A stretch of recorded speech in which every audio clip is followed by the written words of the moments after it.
The supine position is the best position for sleeping. By that I mean sleeping on your back. It makes it easy for your head, neck, and spine to naturally align in a neutral position. It's also great for acid reflux and preventing recalls. The one demographic that should always sleep on their back are infants under 1 year of age, for the most important reason of all. When I was a child, my parents had me sleeping on my belly. That's before we knew about SIDS, sudden infant death syndrome. Back in probably the 1990s, a study was done that showed that children that slept on their bellies had a 50% increased risk of sudden infant death syndrome. Since then, we've been sleeping all of our children on their backs. Unfortunately, there are some negative side effects of that. The positive is we've dramatically decreased the rate of SIDS. The negative is that children are not having as much opportunity to gain that upper body strength, pushing up on their arms and their legs.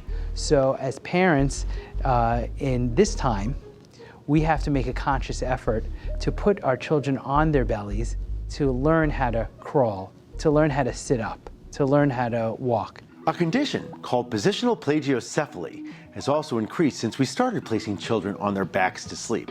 This is when a baby develops a flat spot on the back of their head from spending too much time lying on their backs.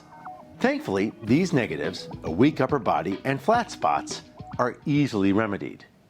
So putting children on their bellies is what we call tummy time. And I encourage my patients in the office to put their babies on their bellies from the very start, at the very beginning, while they're awake, not while they're sleeping.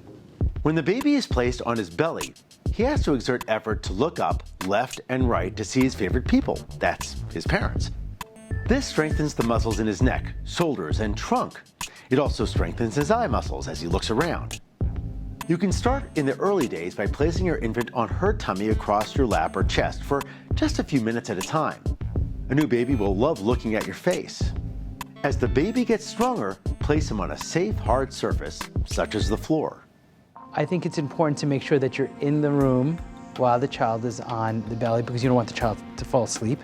And oftentimes, because they're not spending so much time on their bellies, they get cranky and they're crying, and then the parents will flip them over because they don't want them to cry. So get down on the floor, be silly, put some toys in front of them and play with them so they enjoy their tummy time. The more you do it, the more they like it and the more they'll tolerate it. The less you do it, the less they'll tolerate it and the less they'll like it. Tummy time should be enjoyable for both you and your baby. Keep it relaxed and playful, and try again later if your baby is not in the mood. Your child might enjoy tummy time more if you schedule it right after a nap, a feeding, or a diaper change. I don't like to work out when I'm tired, hungry, and dirty, and I guess babies don't either. I'm Dr. Mike Rosen, and you're watching the eHealth Network. See you next time.